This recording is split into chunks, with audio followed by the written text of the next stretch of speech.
अरे गोंदिया जैसे शहर में तो इंजीनियरिंग कॉलेज होना ही चाहिए, इसलिए निश्चित रूप से आपको शासकीय इंजीनियरिंग कॉलेज में इसकी मैं शेयर करूंगा। गोंदिया हमारा एक बहुत महत्वपूर्ण शहर है, इस शहर को एक अच्छे शहर के रूप में 5 लेकर 35 लाख रुपए तक का खर्चा अब सरकार उठाएगी, किसी को एक पैसा खर्चा करने। अब तो मैं समृद्धि महामार्ग गोंदिया तक जा रहा हूँ, 1 घंटे में आप नागपुर पहुंचने वाले हैं। और एक साल पहले 30 नवंबर विधानसभा के चुनाव के रिजल्ट आए और भविष्य की इस प्रकार का विधानसभा में आपको। आप देख रहे हैं भवानी टाइम्स।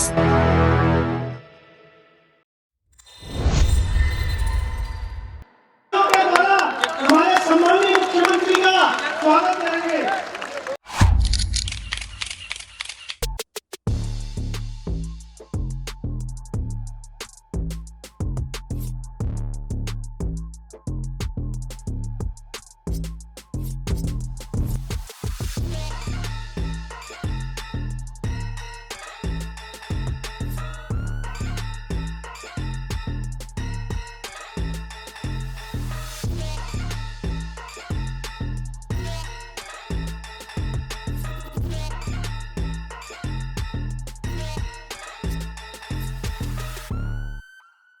मैं आपको इस मंच के माध्यम से बोलना चाहता हूं कि आज नगर परिषद में नगराध्यक्ष के रूप में मुझे भारतीय जनता पार्टी के सभी कमल निशान के नगर सेवकों को अगर आपने चुन के दिए तो 44 नगर सेवक और एक नगराध्यक्ष नगर सेवक के रूप में आपका सेवक बन के काम करेगा, आपका सेवक बन के काम करेगा। और 2 तारीख को आने वाली 2 तारीख को आप लोग भरपूर आशीर्वाद वोट के रूप में पूरे कमल चुनाव चिन्ह को देंगे, मुझे देंगे, यही आशीर्वाद लेता हूँ और आशीर्वाद लेता हूँ, विश्वास दिलाता हूँ कि मैं आपका सेवक बन के काम करूंगा, आपका सेवक बन के काम करूंगा। जय हिंद, जय भारत। हमारे नगराध्यक्ष के उम्मीदवार कशिश सिंह जायसवाल के ओजस्वी भाषण के उपरांत हमारे देवरी सारेकसा अनुभाग के लोकप्रिय आमदार आदरणीय संजय जी पुराम, मैं आग्रह करूंगा कि वे संबोधित करेंगे।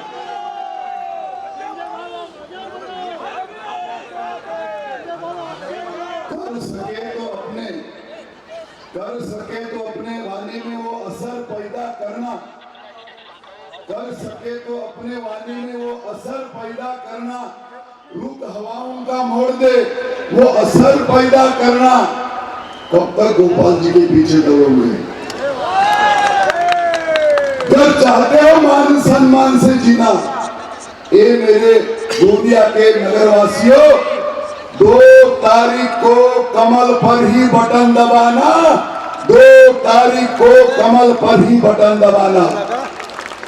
दिल्ली में नरेंद्र जी, राज्य में देवेंद्र जी, गोंदिया में विनोद जी, फिर क्या करोगे दूसरा भूमन जी? और इसलिए गली से लेके दिल्ली तक जो हमारी सरकार है और पूर्ण रूप से सरकार है, आपको पता है, मैं विनोद जी अग्रवाल जी के साथ बंबई में बैठा हूं। मुझे पता है कि अपने अपने क्षेत्र का विकास करने के लिए क्या क्या करना पड़ता है।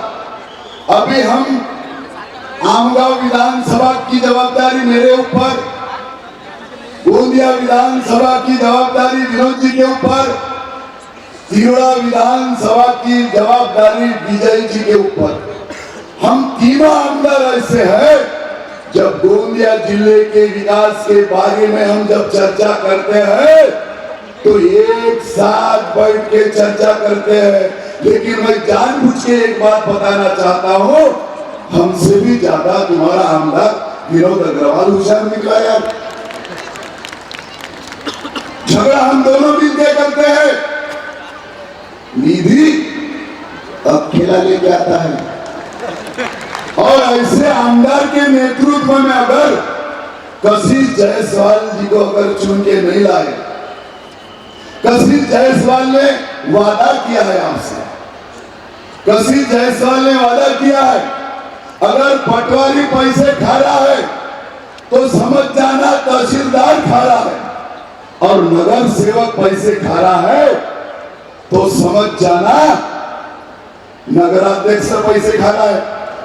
और इसलिए अभी हमको ये देखना नहीं है, अभी हमको पूरा गोंदिया नगर परिषद का विकास करना है, और गोंदिया नगर परिषद का विकास की जवाबदारी अभी विनोद जी अग्रवाल ने ले लिया है। मैं यहाँ भाषण देने के लिए खड़ा नहीं होने वाला था। विनोद जी अग्रवाल को जब तक मैं बोलता नहीं तब तक उसको अच्छा नहीं लगता, उसको ऐसा लगा रहता कि संजय राम सिंह यहाँ पर देखने के लिए आया है, मेरा गला गया है, मैं गला फाड़ फाड़ के पूरे गोंदिया जिले में सर्वसामान्य लोगों को बता रहा हूँ, चिल्ला चिल्ला के बता रहा हूँ कि भाई इन कांग्रेस वालों ने हम सबको धोखा दिया है, धोखा। और मैं आदिवासी समाज से बिलोंग करता हूँ, आदिवासी समाज का नेतृत्व करता हूँ, आमदा विधानसभा का आमदार हूँ। मैं कई साल से देख रहा हूँ ये कांग्रेस वाले हमको कोतवाल बनाने के भी तैयार नहीं है, कांग्रेस वाले ये हमको कोतवाल बनाने को भी तैयार नहीं है। मैं आभार व्यक्त करता हूँ नरेंद्र जी मोदी, आपने आदिवासी महिला को देश का राष्ट्रपति बना के बहुत बड़ा सम्मान दिया है। जिन्होंने इस महाराष्ट्र में उनके नेतृत्व में महाराष्ट्र के गांव-गांव तक, शहर तक, गली तक विकास की गंगा बहा के ले जाने का काम किया है। ऐसे देवेंद्र जी यहाँ पर आए हुए हैं। मैं सभी गोंदिया नगर वासियों से निवेदन करता हूँ, एक बार जोरदार तालियों से उनका स्वागत करें।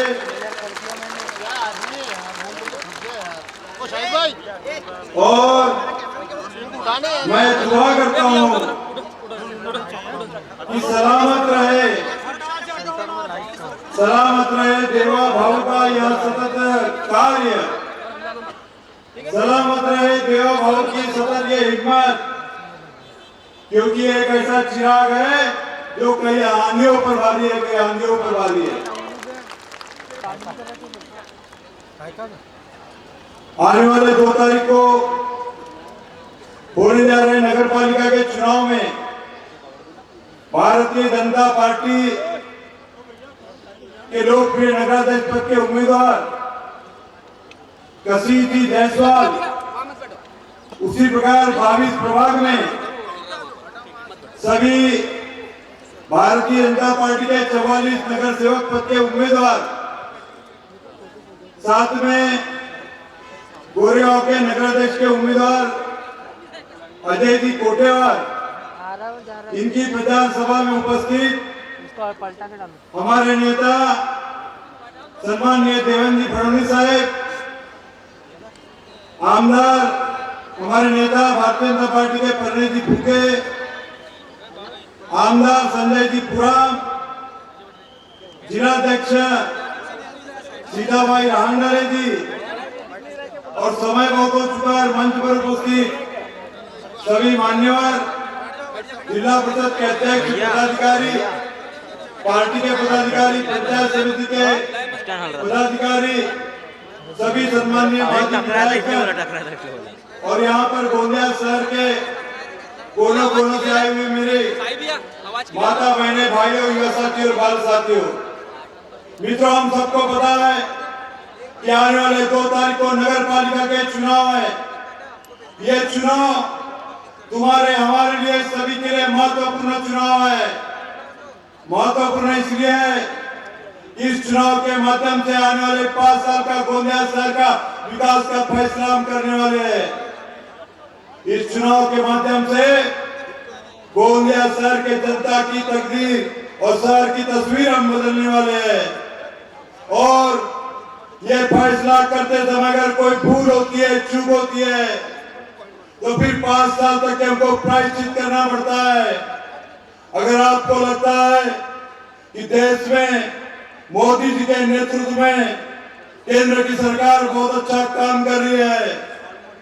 उसी प्रकार डबल इंजन की माननीय देवेंद्र जी की सरकार राज्य में विकास की गंगा बहा रही है और आपका ये जनता का सेवक विनोद अग्रवाल और हमको लेने सौगात लेकर जाएंगे। धन्यवाद।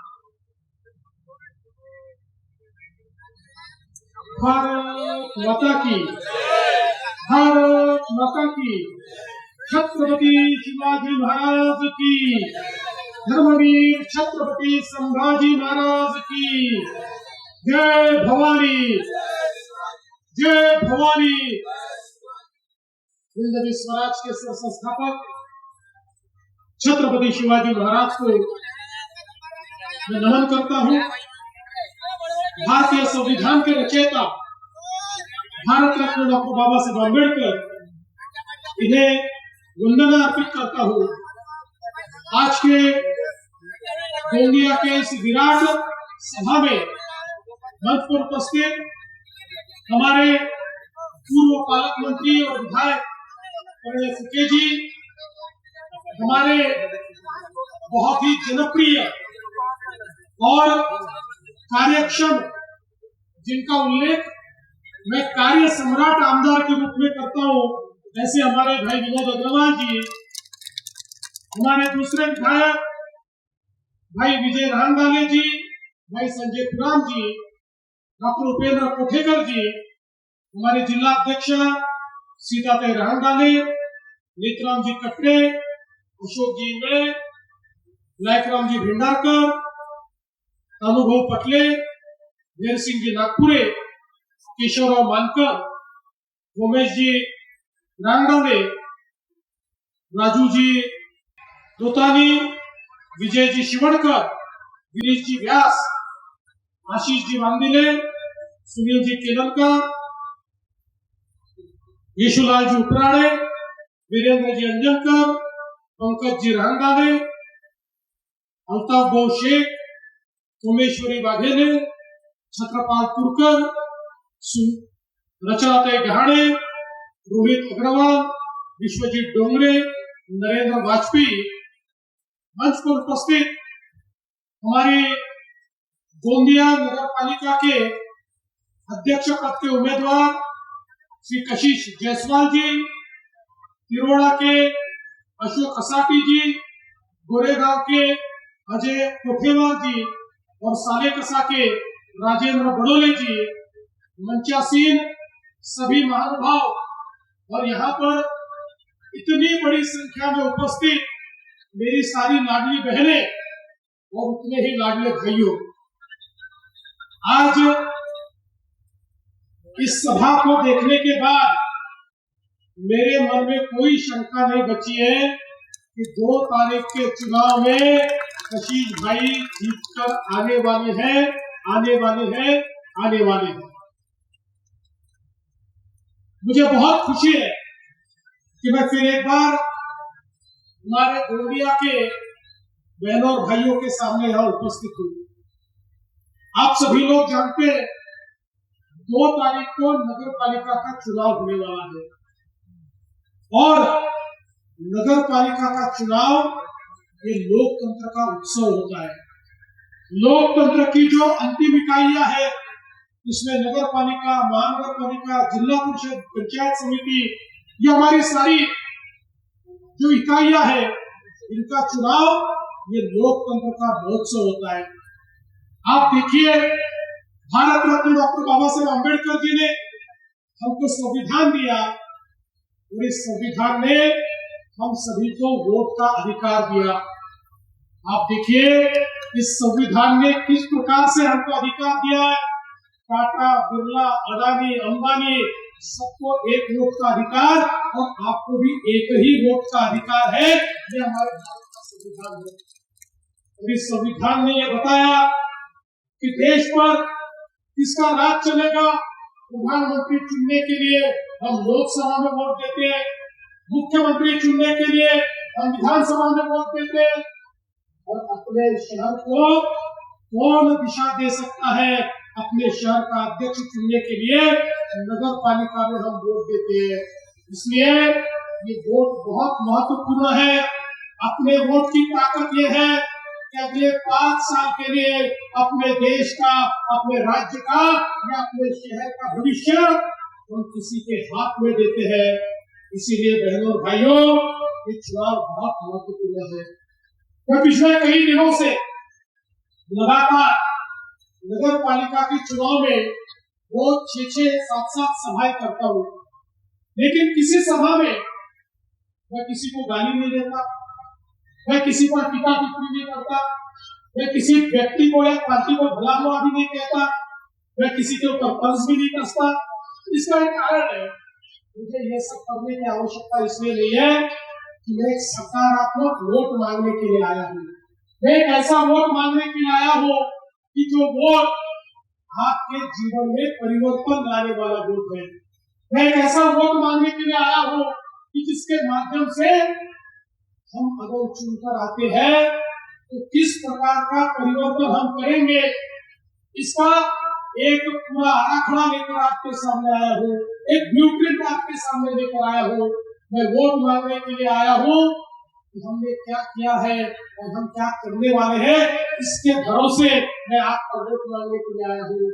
इसलिए दोस्तों, मैं आपको इतना ही कहना चाहता हूँ, आज हमारे जो शहर है, इन शहरों का स्वरूप बदल रहा है।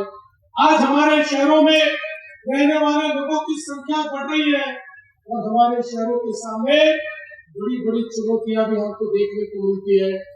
एक समय ऐसा था, हमारा देश जब स्वतंत्र हुआ तो हमारे देश में 60-65 साल तक राज करने वाले नेता कहते थे, भारत तो गांव में रहता है, गांव का विकास यानी भारत का विकास। 60-65 सालों तक किसी ने शहरों की सुध नहीं ली, किसी ने ये नहीं देखा कि शहरों में भी लोग रहते हैं, किसी ने ये ध्यान में नहीं दिया कि लोग शहरों को जा रहे हैं, लोग दवाई, पढ़ाई, कमाई हर चीज के लिए शहर की ओर देख रहे हैं, इसकी ओर किसी सरकार ने ध्यान नहीं दिया। इसका परिणाम क्या हुआ? लोग तो गांव से शहरों में गए, लेकिन शहरों का हमने नियोजन ही नहीं किया। तो जो लोग गए उनके रहने के लिए जगह नहीं थी, जहाँ जगह मिली लोग बस गए, कहीं अतिक्रमण हुए, कहीं झोपड़पट्टी तैयार हुई, कहीं पर अलग अलग प्रकार से लोगों ने अपना आशियाना बसाया। उनकी मजबूरी थी, शहरों में सारे के सारे अवसर थे, उन अवसरों को, उन शिक्षा को, उस स्वास्थ्य के अवसरों को, रोजगार के अवसरों को प्राप्त करने के लिए लोग यहाँ पर आए थे। लोग आकर बसे, वो रहने लगे, तो उनके लिए पीने का पानी नहीं था, उसका नियोजन हम लोग नहीं कर पाए, लोग रहने लगे, तो नालियां तैयार हुई, नालियों में से गंदा पानी बहने लगा, उनकी शौच का पानी कहीं न कहीं जाना था, फिर उससे गंदगी फैलने लगी, उससे मच्छर होने लगे, वही पानी हमारे कुओं में गया, वही हमारे तालाबों में गया, हमारे नदी नालों में गया, हमारा जल स्रोत खराब हुआ, हमारी जमीनें खराब हुई। एक प्रकार से हम सबके स्वास्थ्य को, हम सबके आरोग्य को हानिकारक ऐसा वातावरण शहरों में तैयार हुआ। शहरों के अंदर कचरे का एक बड़ा ढीप हमको देखने को मिला, बहुत बड़े पैमाने पर कचरा पड़ा हुआ है, कचरे के ढेर लगे हैं। ऐसी परिस्थितियां शहरों में निर्माण हुई क्योंकि कचरे के ऊपर प्रक्रिया करने का विचार किसी ने नहीं किया और सारे के सारे शहर, ये गंदगी से भरे हुए शहर, इस प्रकार का शहर का जीवन हमको देखने को मिला। बंधुओं, 60-65 सालों तक शहरों की किसी ने सुध नहीं ली। 2014 में इस देश के अंदर प्रधानमंत्री नरेंद्र मोदी जी देश के प्रधानमंत्री हुए और मोदी जी ने प्रधानमंत्री बनने के बाद कहा, भारत जैसा गाँव में रहता है ऐसा भारत शहरों में भी रहता है, हमको शहरों का भी विकास करना होगा। और कितनी सही बात प्रधानमंत्री जी ने कही। अगर हम महाराष्ट्र का विचार करें, महाराष्ट्र में 6.5 करोड़ लोग 40,000 गाँव में रहते हैं, लेकिन उतने ही 6.5 करोड़ लोग दुनिया जैसे 400 शहरों में रहते हैं। 40,000 गाँव और 400 शहर, इन 400 शहरों में ये जो 6.5 करोड़ लोग रहते हैं, इनका जीवन नर्क जैसा होता जा रहा था। इनके कोई सुविधा नहीं थी, केंद्र सरकार की, राज्य सरकार की कोई योजना इनके लिए नहीं थी। लेकिन मोदी जी ने कहा कि हमको शहरों को भी अच्छा बनाना पड़ेगा। मोदी जी ने बताया हमारे शहर देश के जीडीपी का 65% जीडीपी शहरों में तैयार होता है। शिक्षा के अवसर, स्वास्थ्य के अवसर, रोजगार के अवसर हमारे शहरों में तैयार होते हैं। इसलिए हमारे शहरों को अगर हम अच्छा करेंगे तो लोगों का भी जीवन ये ठीक होगा और साथ साथ शहरों में भी अवसर बढ़ेंगे। शहरों में रहने वाले गरीब, शहरों में रहने वाले निम्न मध्यम वर्गीय, शहरों में रहने वाले मध्यम वर्गीय, इन सबके जीवन में एक बदलाव आना चाहिए। ये मोदी जी ने बात कही और देश में पहली बार भारत सरकार ने शहरों के लिए योजनाएं तैयार की। 65 सालों के बाद केंद्र की सरकार ने अपने बजट में शहरों के लिए पैसा रखना शुरू किया। मोदी जी ने स्मार्ट सिटी की योजना लाई, अमृत सिटी की योजना लाई, स्वच्छ भारत शहरों की योजना लाई, हमारी प्रधानमंत्री आवास योजना शहरों की योजना लाई और इन सब योजनाओं के माध्यम से हजारों करोड़ रुपए हमारे शहरों को देना शुरू किया। 2014 के बाद राज्य में भी अपनी सरकार आई। आपके आशीर्वाद से गोंदिया में भी हम लोग चुनकर आए। गोंदिया में आपने देखा होगा जब तक अपनी सरकार थी सैकड़ों करोड़ रुपए हमने गोंदिया के लिए दिए। जो मांगे यहाँ से आई उसके लिए पैसा हमने गोंदिया को दिया। कई परिवर्तन उस समय गोंदिया में हमने देखे और उसके बाद भी वापिस जब सरकार में आए तो हमारे विनोद बाबू अग्रवाल के नेतृत्व में जिस प्रकार से गोंदिया में अलग अलग प्रकार के काम होते हुए हमने देखे, शहर का चेहरा बदलने लगा और देश में पहली बार शहरों में जो पैसा जा रहा था उसका पैसा गोंदिया में भी आने लगा। अभी विनोद जी बता रहे थे यहाँ पर पीने के पानी की योजना और अतिरिक्त पीने के पानी की योजना तैयार करनी है। हमको गटर की योजना जिसमें अतिरिक्त बुनियादी गटर की योजना तैयार करनी है। विनोद बाबू आप चिंता मत करो, गोंदिया शहर को जितना पैसा लगेगा उतना पैसा ये देवा भाव तुमको देगा। ये गोंदिया एक बहुत महत्वपूर्ण शहर है और यहाँ पर आपने जो काम शुरू किया है इससे गोंदिया का चेहरा बदल रहा है। अब ये रफ्तार रुकने नहीं वाली, इस रफ्तार को और आगे बढ़ाना ये हमारी जिम्मेदारी है। दोस्तों, मोदी जी ने प्रधानमंत्री आवास योजना के तहत जो गरीब है उनको घर देने की बात कही। गरीबों को, झोपड़पट्टी वासियों को, कच्चे घर वालों को घर देने की बात कही। लेकिन हमारे ध्यान में आया और घर के लिए तो मोदी जी पैसा दे रहे हैं, लेकिन घर बनाए कहाँ पर? क्योंकि अतिक्रमण की जगह पर घर के लिए पैसा नहीं मिलता और लोग इतने सालों से अलग अलग जगह अतिक्रमण कर रह रहे हैं। फिर हमने निर्णय किया 2 महीने पहले राज्य की सरकार में हमने एक नया जीआर निकाला। अब उसको हमने लागू किया है। अब विनोद बाबू चिंता करने की आवश्यकता नहीं है। इस गोंदिया में रहने वाले एक एक आदमी को मालकी हक का पट्टा हम देंगे। जो लोग अतिक्रमण करके बैठे हुए हैं उनको मालकी हक का पट्टा भी मिलेगा और कच्चे घर में और झोपड़पट्टी में रह रहे होंगे तो उनको 2.5 लाख रुपए घर बनाने के लिए भी इसी नगर पालिका के माध्यम से हम लोग देंगे। जो नजूल के पट्टे धारक है उनको भी मालकी देनी है, उसका भी निर्णय हमने किया है, उसकी शुरुआत हमने की है। और हमारे गोंदिया में भी नजूल के पट्टे धारक है, हमारे गोंदिया के नजूल पट्टे धारकों को भी अब लीज पर नहीं मालकी से उनकी जमीन मिलेगी। उनको बार बार कलेक्टर के पास जाने की आवश्यकता नहीं है, सबको मालकी देने का काम हम लोग यहाँ करेंगे। इतना ही नहीं, हमारा सिंधी समाज है, सिंधी समाज के लिए हमने निर्णय किया जो इतने सालों से विभाजन की पीड़ा से प्रताड़ित हमारा सिंधी समाज जो गांव-गांव में आकर बैठा, उनको उस समय कैंप के रूप में जगह दी गई, लेकिन उनकी जगह कभी उनकी मालकी की नहीं हुई। अब हमने निर्णय किया और हमारे सिंधी समाज को भी जो जमीनें हैं उसको मालकी हक से हम दे रहे हैं, चाहे वो सिंधी समाज हो या पाकिस्तान से आया हुआ सिख समाज हो, सबको हम लोग उनकी जगह मालकी हक से दे रहे हैं। और इतना ही नहीं, अपने स्कूल और विदर्भ में गोंदिया हो, भंडारा हो, हमारा नागपुर हो, हर जगह पर लोग बैठे, जब पट्टा मांगने गए तो उनको बताया गया ये झूठी जंगल है। हमारे गोंदिया में भी संजय नगर, गौतम नगर जैसी बस्तियां, इनको बताया गया ये झूठी जंगल है, आपको पट्टा नहीं मिल सकता।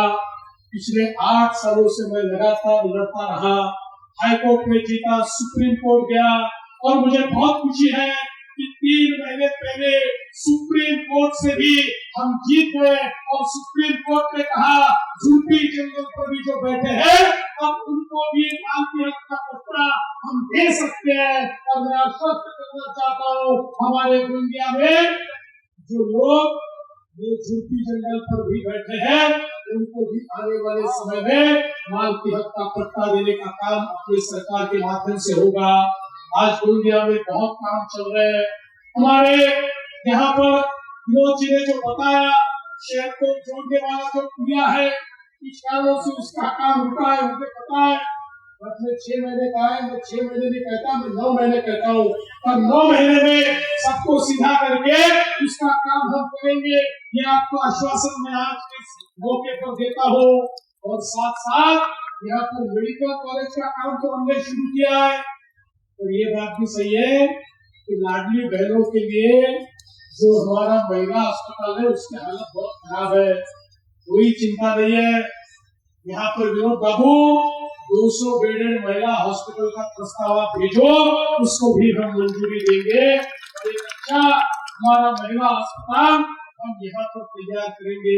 मैं आपको कहना चाहता हूँ, पिछले समय मैंने निर्णय किया, महात्मा फुले जन आरोग्य योजना में 5 लाख तक का इलाज सभी के लिए हमने मुफ्त किया, और रेशन कार्ड की कोई उसमें हम लोगों ने बात नहीं रखी। एक हमारा महात्मा फुले जन आरोग्य का कार्ड ले लीजिए और किसी भी अस्पताल में जाकर 5 लाख रुपए तक का इलाज हम लोग मुफ्त में देते हैं। लेकिन कुछ लोग मेरे पास आए और उन्होंने कहा, देवेंद्र जी आपने 1300 बीमारियों के लिए तो इलाज मुफ्त में रखा, लेकिन उसमें कई बीमारियां हैं जिसका समावेश ही नहीं है। वो बीमारियां हो जाए 3 लाख 4 लाख 5 लाख रुपए ऑपरेशन को लगते हैं, हमारे पास पैसा नहीं है, आप बताइए हमने क्या पैसे के बिना मरना? चिंता मत कीजिए, देश भर में हमने सर्वे किया, राज्य में सर्वे किया, अलग अलग डॉक्टरों से बातचीत की, और अब हमने निर्णय किया 1300 नहीं 2400 बीमारियों के लिए अब हम मुफ्त में इलाज देंगे। 5 लाख तक किसी को 1 पैसे का खर्चा नहीं आएगा। और उसके साथ साथ 9 बीमारियां हमको ऐसी ध्यान में आई जो लोगों को होती है, लेकिन जिसका खर्चा 5 लाख से भी ज्यादा है, जिसमें ज्यादा खर्चा आता है, उन 9 बीमारियों के लिए 5 लाख से लेकर 35 लाख रुपए तक का खर्चा अब सरकार उठाएगी। किसी को 1 पैसा खर्चा करने की आवश्यकता नहीं होगी, क्योंकि आपकी सरकार है, आपने चुनकर दी हुई सरकार है। हमारे विनोद बाबू ने यहाँ पर मांग किया है कि हमें शासकीय इंजीनियरिंग कॉलेज, एग्रीकल्चर कॉलेज चाहिए। आप चिंता मत कीजिए, आप इसके बारे में मुझे प्रस्ताव दीजिए। अरे गोंदिया जैसे शहर में तो इंजीनियरिंग कॉलेज होना ही चाहिए, इसलिए निश्चित रूप से आपको शासकीय इंजीनियरिंग कॉलेज मिले, इसकी पहल मैं स्वयं करूंगा। गोंदिया हमारा एक बहुत महत्वपूर्ण शहर है, इस शहर को एक अच्छे शहर के रूप में हमको परिवर्तित करना है।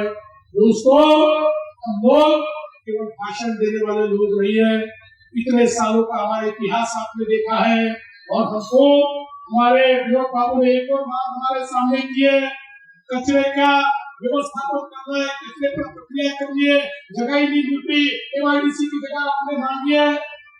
मैं आपको कहना चाहता हूँ, इस चुनाव के बाद 1 महीने के भीतर आपको वो जगह मैं दूंगा, 1 महीने के भीतर वो जगह आपको मैं दूंगा, और उसके बाद दुनिया में कचरे का ये ढेर हमको देखने को नहीं मिलेगा, ये बात जो आती है वो हमको नहीं मिलेगी।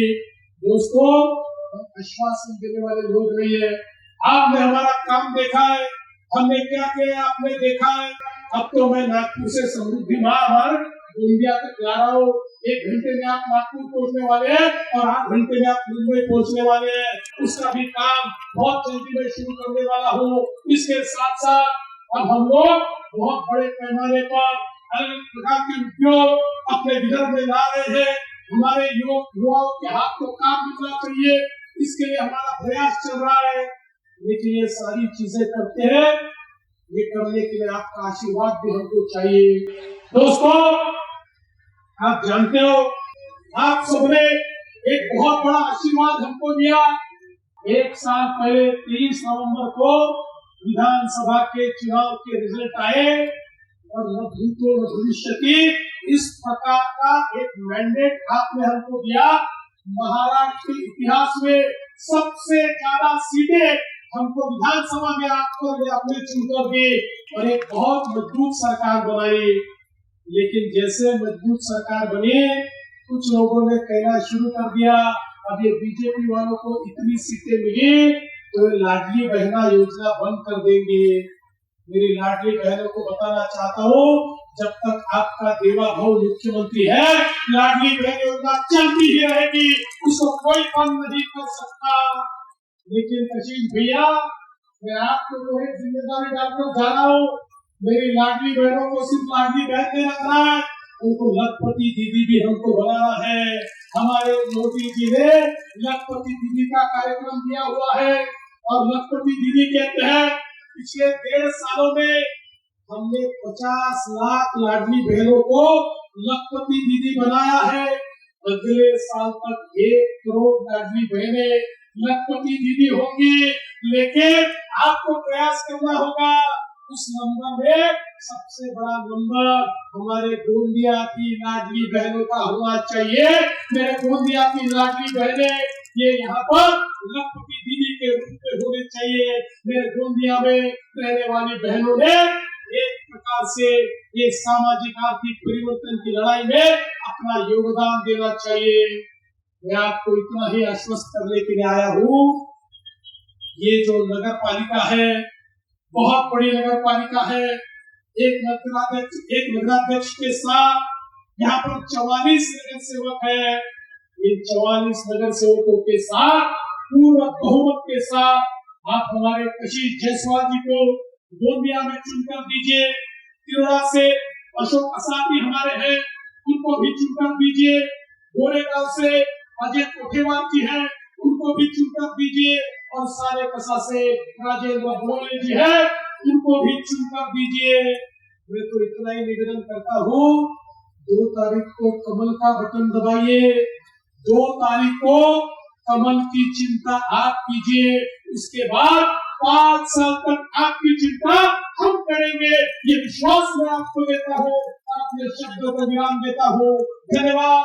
जय हिंद, जय भारत। आप सब लोग इस कार्यक्रम में आए, आप सब जनता का बहुत बहुत आभार। आप देख रहे हैं भवानी टाइम्स।